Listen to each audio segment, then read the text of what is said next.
Hello नमस्कार जय हिंद दोस्तों। स्वागत है आपका हमारे यूट्यूब चैनल GWA में।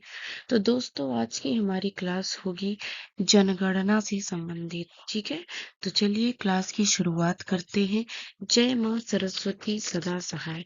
दोस्तों अगर आप इस चैनल पर पहली बार आए हों तो चैनल को सब्सक्राइब जरूर कर लीजिएगा। चलिए करते हैं क्लास की शुरुआत। पहले प्रश्न की बात हम करेंगे। भारतीय गणराज्य की पहली जनगणना कब शुरू की गई थी? देखिए, भारतीय गणराज्य की पहली जनगणना कब शुरू की गई थी? तो इसका आंसर हो जाएगा ऑप्शन ए। क्या है? 10 जनवरी 1951 से। कब से? 10 जनवरी 1951 से भारतीय गणराज्य की पहली जनगणना की शुरुआत की गई थी। ठीक है, चलिए आगे है कि 2011 की जनगणना के अंतिम जनसंख्या योग के अनुसार भारत में देश की कुल बाल जनसंख्या में ग्रामीण बाल जनसंख्या का प्रतिशत कितना है? क्या ये पूछ रहा है कि 2011 की जो जनगणना हुई तो उस जनगणना में ग्रामीण बाल जनसंख्या का प्रतिशत कितना होगा? तो ये बिल्कुल 74.05% इसका सही उत्तर हो जाएगा। ठीक है, चलेंगे हम अगले प्रश्न की ओर। अगला प्रश्न है कि भारत में पहली समकालिक जनगणना कब की गई थी?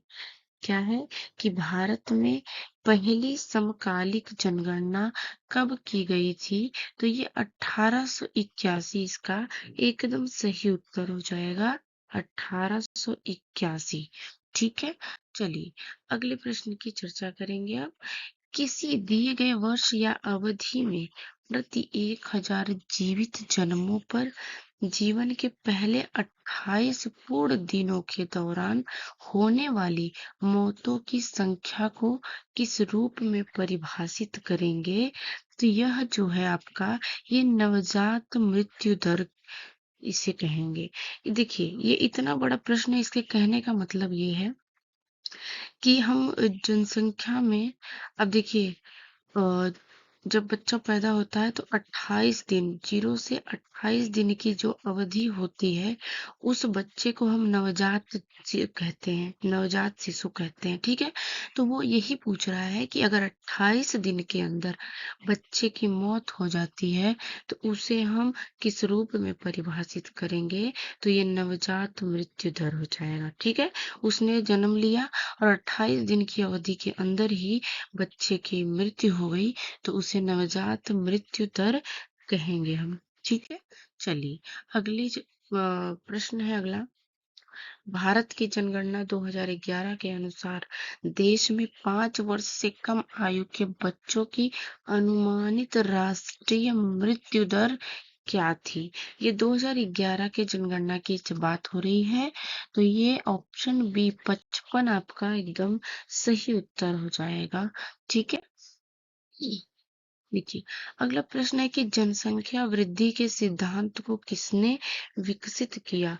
तो जनसंख्या की बात आती है, जनसंख्या के सिद्धांत की बात आती है तो यह जो है आपका एकदम माल्थस एकदम सही उत्तर हो जाएगा।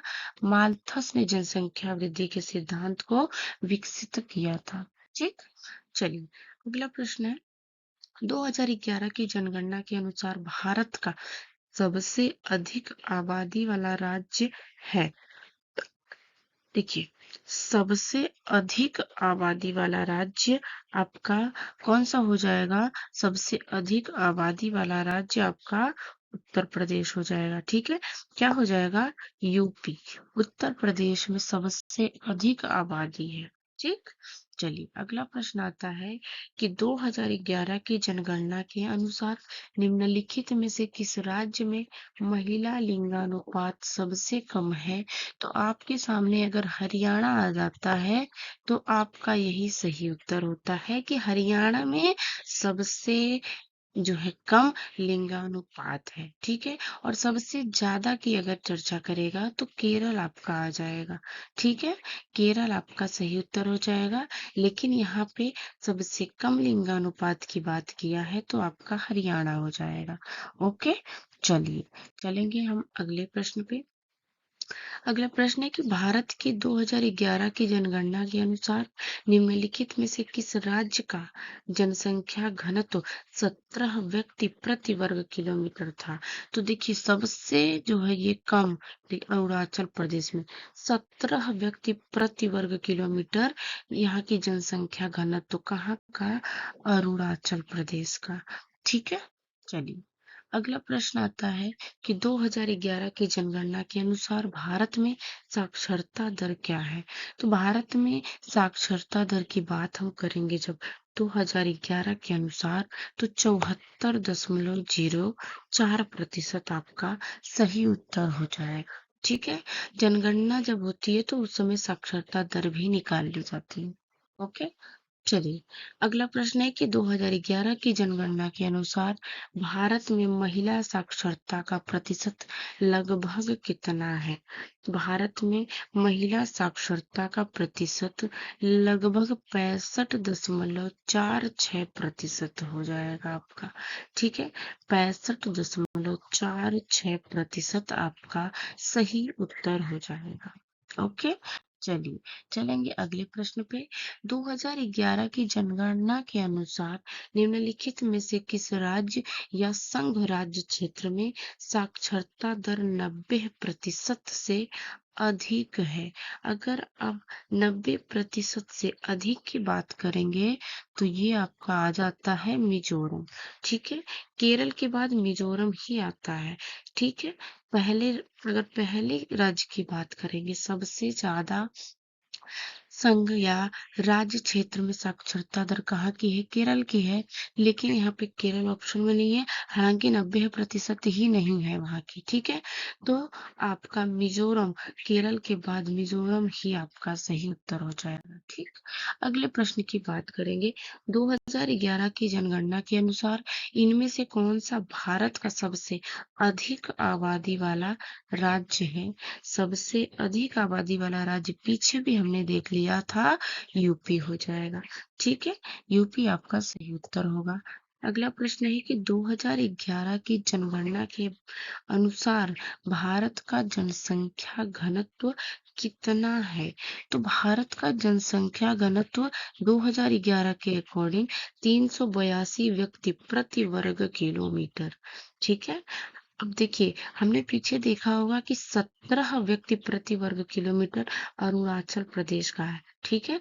वहां पे सबसे कम जनसंख्या घनत्व कहाँ है, अरुणाचल प्रदेश में 17 व्यक्ति प्रति वर्ग किलोमीटर है। और यहीं पे ये भारत के सापेक्ष में बता रहा है तो 382 व्यक्ति प्रति वर्ग किलोमीटर आपका जनसंख्या घनत्व हो जाएगा, ठीक है। चलिए अगले प्रश्न की बात करेंगे। जनगणना कितने वर्ष में एक बार की जाती है। तो सबसे हलवा प्रश्न आपका ऑप्शन डी, 10 वर्ष में जनगणना की जाती है, ठीक है। चलिए 2011 की जनगणना के अनुसार भारत का लिंगानुपात क्या था। तो भारत का लिंगानुपात क्या था, ये तो सबको पता ही होगा कि 943, ठीक है। प्रति 1000 व्यक्ति पर 943 आपका यही सही उत्तर हो जाएगा, ठीक है। चलिए अगले प्रश्न की बात करेंगे। 2011 की जनगणना के अनुसार भारत का दूसरा सर्वाधिक जनसंख्या वाला शहर कौन सा है। तो कौन सा है दूसरा जनसंख्या वाला शहर, कौन सा है आपका, दिल्ली आपका हो जाएगा सही उत्तर, ठीक है। चलिए अगले प्रश्न की बात करेंगे।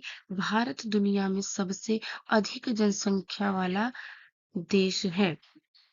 इसका कहने का मतलब है कि भारत दुनिया में किस नंबर पे, तीसरा, दूसरा, चौथा, पहला, ये 2011 की जनगणना के अकॉर्डिंग बताया जा रहा है कि ये आपका दूसरा। लेकिन आज जब वर्तमान की बात करेंगे तो भारत दुनिया में सबसे पीक पे है जनसंख्या के मामले में, ठीक है।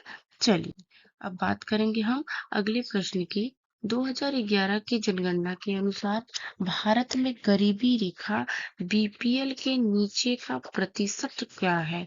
बीपीएल के नीचे का प्रतिशत आपका 22%। अगर आप लगा रहे हैं तो एकदम सही लगा रहे हैं, ठीक। चलिए अगले प्रश्न की बात करेंगे। वर्तमान जनगणना के अनुसार किस भारतीय राज्य का लिंगानुपात उच्चतम है? तो पीछे हमने आपको बता दिया था केरल। अगर यहीं पे निम्नतम पूछता तो आपका क्या हो जाता? हरियाणा हो जाता, ठीक है। चलिए अगला प्रश्न है कि जनगणना 2011 के अनुसार उत्तर प्रदेश में 10 लाखी नगरों की संख्या है। इसका कहने का मतलब है कि ऐसे कितने नगर हैं जिस प्रत्येक नगर में 10 लाख व्यक्ति रहते हो। तो इसमें उत्तर प्रदेश में 7 नगर ऐसे हैं जहाँ पे 10, इसे ही हम 10 लाखी नगर कहेंगे। ऐसे 7 नगर हैं, ठीक है। अब देखिए अगला प्रश्न आता है कि किसी देश के प्रति शुद्ध कृषि क्षेत्र की कुल जनसंख्या उसके किसको दर्शाती है? तो ये किसको दर्शाती है? शारीरिक घनत्व को दर्शाती है। बहुत इंपॉर्टेंट क्वेश्चन है कि किसी देश के प्रति शुद्ध कृषि क्षेत्र की कुल जनसंख्या उसके शारीरिक घनत्व को दर्शाती है, ठीक है। चलिए अगला प्रश्न आता है कि 2011 की जनगणना के अनुसार निम्नलिखित में से कौन सा राज्य भारत का सबसे कम शहरीकृत राज्य है? तो कौन सा है? हिमाचल प्रदेश। क्या है? हिमाचल प्रदेश सबसे कम शहरीकृत राज्य है। यहाँ पे ग्रामीण क्षेत्र जो है आपको ज्यादा नजर आएगा। कहाँ पर? हिमाचल प्रदेश में, ओके। चलिए अगला प्रश्न है कि प्रति 1000 व्यक्तियों पर मृतकों की संख्या है। इसे क्या कहेंगे कि अगर बोल रहा है कि प्रति 1000 व्यक्तियों पर अगर मृतकों की संख्या निकाली जाती है तो उसे हम क्या कहेंगे? मृत्यु दर कहेंगे, ओके। मृत्यु दर कहेंगे ही। क्या हो जाएगा कि प्रति 1000 व्यक्तियों पर मृतकों की संख्या, 1000 व्यक्ति पे जितने व्यक्ति मर रहे हैं तो वहां पे जब हम निकालते हैं संख्या तो मृत्यु दर निकलती है, ठीक। अगला है डॉट डॉट उसी जाति के व्यक्तियों की वह संख्या है जो दी गई समय अवधि के दौरान आवास में कहीं और से आए हैं। तो देखिए इसका क्या मतलब हो जाएगा कि किसी जाति के व्यक्तियों की वह संख्या, मतलब दूसरे व्यक्ति कहीं से आ गए हों, ठीक है। तो यहाँ पर आप्रवासन हो जाएगा।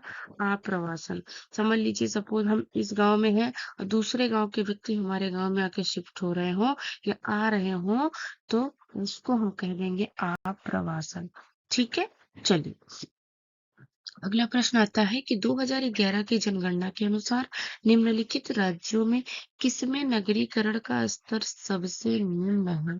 पीछे हमने आपको बताया ही था। क्या हो जाएगा आपका? जी बिल्कुल, पश्चिम बंगाल आपका हो जाएगा। वो ऑप्शन आप इसमें है नहीं। तो आपका राज्यों में सबसे राज्यों में किसमें नगरीकरण का स्तर सबसे निम्न है? तो पश्चिम बंगाल आपका एकदम सही उत्तर हो जाएगा। अगला प्रश्न आता है कि भारत की 2011 की जनगणना के अनुसार भारत की लगभग कितने प्रतिशत जनसंख्या शहरी क्षेत्र में निवास करती है?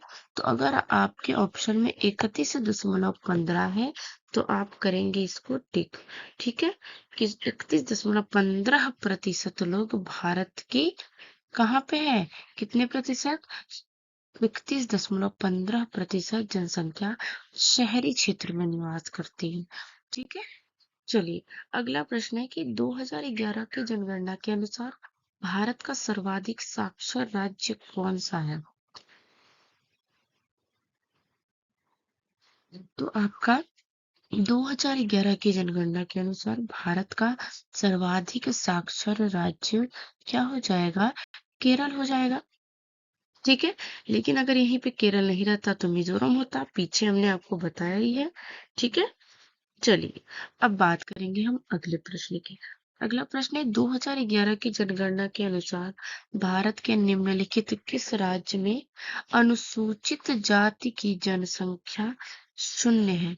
अनुसूचित जाति की जनसंख्या शून्य कहाँ पर हो जाएगी? नागालैंड में हो जाएगी। ठीक है, कहाँ पे? नागालैंड में। ओके, चलिए अगले प्रश्न की बात करेंगे हम।